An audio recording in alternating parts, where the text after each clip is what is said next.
نحمده ونصلي على رسوله الكريم أما بعد أعوذ بالله من الشيطان الرجيم بسم الله الرحمن الرحيم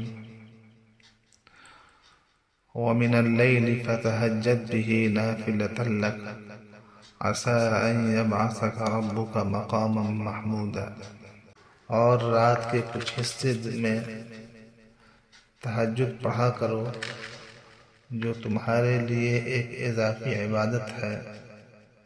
امید ہے کہ تمہارا پروردگار تمہیں مقام محمود تک پہنچائے گا۔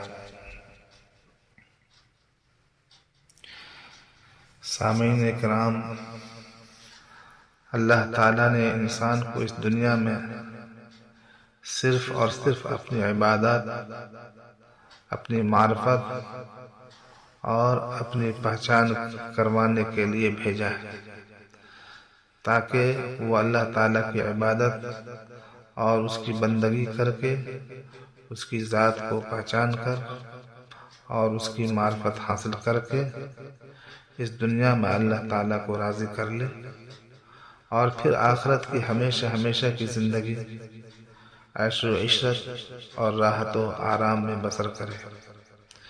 یہی وجہ ہے کہ انبیاء علیہ السلام، صحابہ کرام رضی اللہ عنہ اجمعین، تابعین، تبع تابعین اور ائمہ مجتہدین نے اپنے تمام شعبۂ زندگی، معاشرت و معیشت، غمی و خوشی، تنگ دستی و فراوانی، اور اپنی حرکات و سکنات اور نشست و برخاست کے ہر وقت اور ہر لمحے میں اس عظیم مقصد کو اپنے سامنے رکھا اور اس کے اختیار کرنے میں ہمیشہ وہ کوشاں رہے۔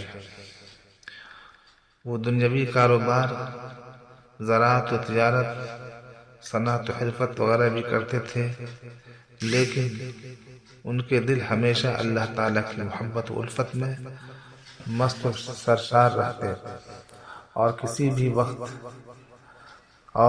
وقت بھی اس کی یاد سے غافل نہیں رہتے تھے۔ ایسے ہی لوگوں کے بارے میں اللہ تعالیٰ نے قرآن مجید میں فرمایا: رجال لا تلہیہم تجارت ولا بیع عن ذکر اللہ واقام الصلاة وایتاء الزکاة۔ یہ وہ لوگ ہیں کہ جنہیں کوئی تجارت یا کوئی خرید و فروخت نہ اللہ کی یاد سے غافل کرتی ہے، نہ نماز قائم کرنے اور نہ زکوٰۃ دینے سے۔ یہی وہ لوگ ہیں جو رات جیسے پرسکون وقت میں بھی راحت و آرام کے بجائے اپنے محبوب حقیقی کے سامنے عبادت و بندگی کے لیے دست بستہ کھڑے ہوتے ہیں، اور نماز میں اس کے سامنے راز و نیاز میں مشغول ہو جاتے ہیں۔ اللہ تعالیٰ نے ایسے ہی افراد کا قرآن پاک میں مختلف انداز میں ذکر فرمایا ہے۔ چنانچہ ایک جگہ ارشاد ہے: تتجافى جنوبهم عن المضاجع يدعون ربهم خوفا وطمعا ومما رزقناهم ينفقون فلا تعلم نفس ما أخفي لهم من قرة أعين جزاء بما كانوا يعملون۔ ان کے پہلو رات کے وقت اپنے بستروں سے جدا رہتے ہیں اور اپنے رب کو ڈر اور امید کے ملے جلے جذبات کے ساتھ پکار رہے ہوتے ہیں، اور ہم نے ان کو جو رزق دیا ہے وہ اس میں سے نیکی کے کاموں میں خرچ کرتے ہیں۔ چنانچہ کسی متنفس کو کچھ پتہ نہیں کہ ایسے لوگوں کے لیے آنکھوں کی ٹھنڈک کا کیا سامان ان کے اعمال کے بدلے میں چھپا کر رکھا گیا ہے۔ قرآن پاک میں ایک جگہ ارشاد ہے: كانوا قليلا من الليل ما يهجعون وبالاسحار هم يستغفرون۔ وہ رات کے وقت کم سوتے تھے اور سحری کے اوقات میں وہ استغفار کرتے تھے۔ ایک اور جگہ اللہ تعالیٰ کا ارشاد ہے: والذین یبیتون لربہم سجدا وقیاما۔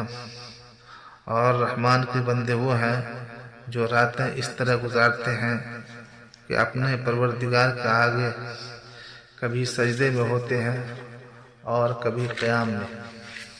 ایک جگہ قرآن پاک میں ارشاد ہے ان ناشئۃ اللیل ہی اشد وطئا واقوم قیلا، بے شک رات کے وقت اٹھنا ہی ایسا عمل ہے جس سے نفس اچھی طرح کچلا جاتا ہے اور بات بھی بہتر طریقے پر کہی جاتی ہے۔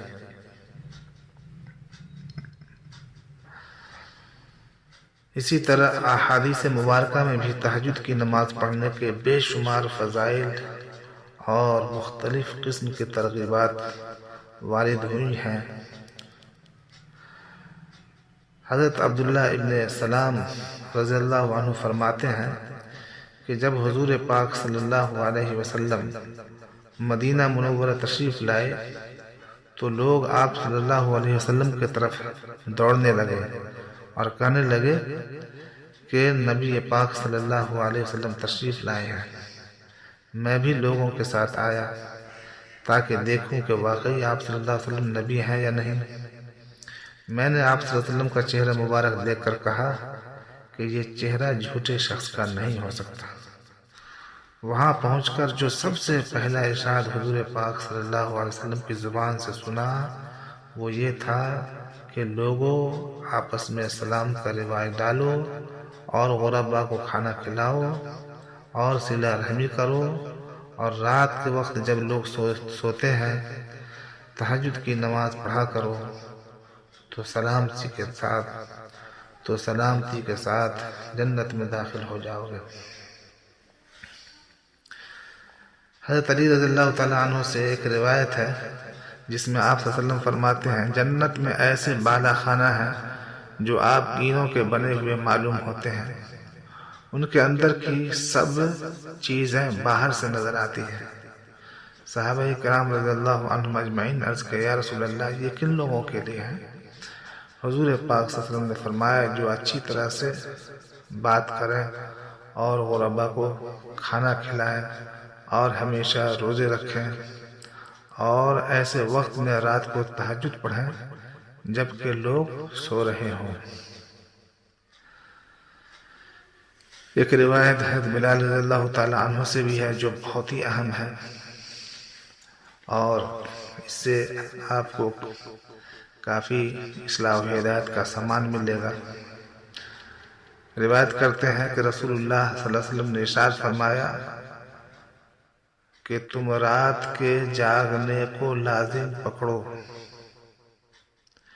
کیونکہ یہ تم سے پہلے کے صالحین اور نیک لوگوں کا طریقہ ہے،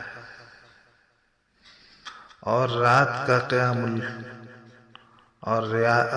قیام اللیل یعنی رات کا تہجد اللہ کی طرف تقرب کا ذریعہ ہے اور گناہوں کے لیے کفارہ ہے اور گناہوں سے روکنے اور حسد سے دور کرنے والی چیز ہے۔ یعنی تہجد سے کیا ہے؟ اللہ کا قرب ملے گا، یہ حضور پاک صلی اللہ علیہ وسلم فرماتے ہیں، اور گناہ معاف ہوں گے اور گناہوں سے بچنا بھی آسان ہوگا، گناہوں سے نجات پانا بھی تہجد کی برکت سے آپ کے لیے بہت آسان ہو جائے گا۔ اور جو اہتمام کرے گا تہجد کا تو آہستہ آہستہ وہ اللہ تبارک و تعالیٰ کے محبوب اور پاک و صالح اور نیک بندوں میں شامل ہو جائے گا، اللہ کے عاشقوں میں اس کا شمار ہونے لگے گا اور وہ اپنے دین میں مضبوط ہو جائے گا۔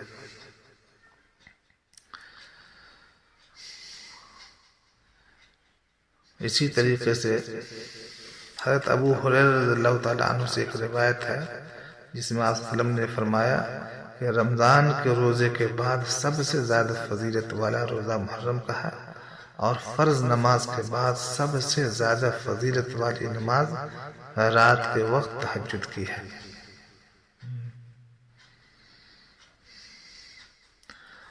اور حضرت ابو سعید خدری رضی اللہ تعالیٰ عنہ کی ایک روایت میں ہے کہ نبی پاک صلی اللہ علیہ وسلم نے فرمایا 3 قسم کے آدمیوں سے حق تعالیٰ شانہ بہت خوش ہوتے ہیں۔ ایک اس آدمی سے جو رات کو تہجد کی نماز کے لیے کھڑا ہو، دوسرے اس قوم سے جو نماز میں صف بندی کرے، اور تیسرے اس قوم سے جو جہاد میں صف بنائے تاکہ کفار سے مقابلہ کرے۔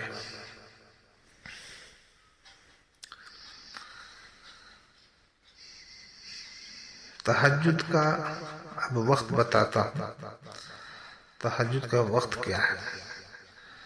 تہجد کا وقت عشاء کے بعد سے صبح صادق تک ہے۔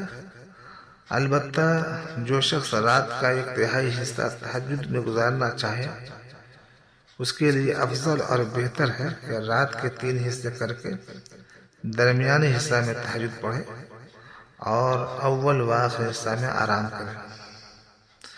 اگر آدھی رات عبادت میں گزارنا ہو تو آخری نصف میں تہجد پڑھنا اچھا ہے۔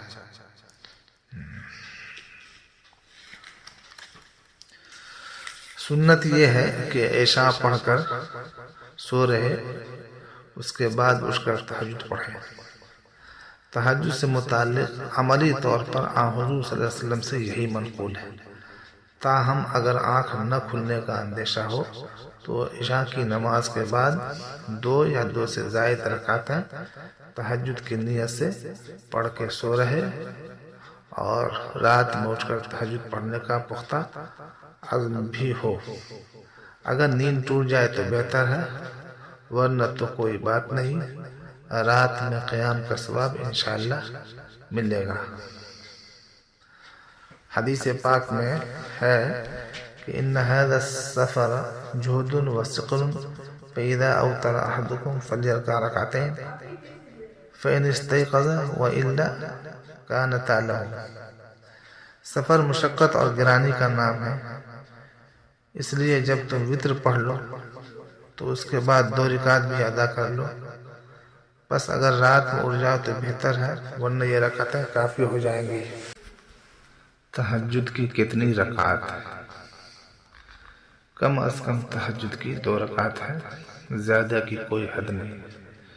حدیث پاک میں ہے، حضور صلی اللہ علیہ وسلم فرماتے ہیں اذا ایقظ الرجل اہلہ من اللیل فصلیا او صلی رکعتین جمیعا کتب فی الذاکرین والذاکرات۔ جب کسی نے رات میں اپنی بیوی کو جگایا اور دونوں نے 2 رکعت نماز پڑھ لی تو اللہ تعالیٰ کو بہت زیادہ یاد کرنے والوں میں ان کا شمار ہوگا۔ تاہم عملی طور سے رسول پاک صلی اللہ علیہ وسلم سے کم از کم 4 رکعت اور زیادہ سے زیادہ 8 رکعت پڑھنا ثابت ہے، اور 8 رکعت تہجد کے اوپر ہمارے مشائخ کا بھی اہتمام ثابت ہے، لہذا کم سے کم 4 رکعت اور زیادہ سے زیادہ 8 رکعت پڑھنا مسنون اور بہتر ہے، کیونکہ حضور پاک صلی اللہ علیہ وسلم اکثر 8 رکعت تہجد پڑھا کرتے تھے۔ قرات کس آواز میں کی جائے؟ رات کی نماز میں آواز سے قرات کرنا بھی جائز ہے اور آہستہ پڑھنے کی بھی اجازت ہے۔ حضرت عائشہ رضی اللہ تعالیٰ عنہ سے دریافت کیا گیا کہ اللہ کے رسول صلی اللہ علیہ وسلم رات میں کیسے قرات کرتے تھے؟ فرمایا کبھی آہستہ پڑھتے اور کبھی آواز سے، لیکن عام حالات میں جب کہ کسی کو تکلیف نہ ہو درمیانی آواز سے قرات کرنا بہتر ہے، نہ زیادہ پست اور آہستہ اور نہ زیادہ تیز۔ اللہ تبارک و تعالیٰ سے دعا فرمائے اللہ تبارک و تعالیٰ ہمیں بھی اور آپ کو بھی تہجد کا پابند بنائے اور اپنے تہجد گزار بندوں میں شامل فرمائے، تاکہ تہجد سے وابستہ جو فضائل ہیں، فوائد ہیں اور انعامات ہیں دنیا اور آخرت میں، ان سے ہم فیضیاب ہو جائیں۔ آمین یا رب العالمین۔ صلی اللہ وسلم علی سیدنا محمد وعلی آلہ وصحبہ برحمتک یا ارحم الراحمین۔ الحمد للہ رب العالمین۔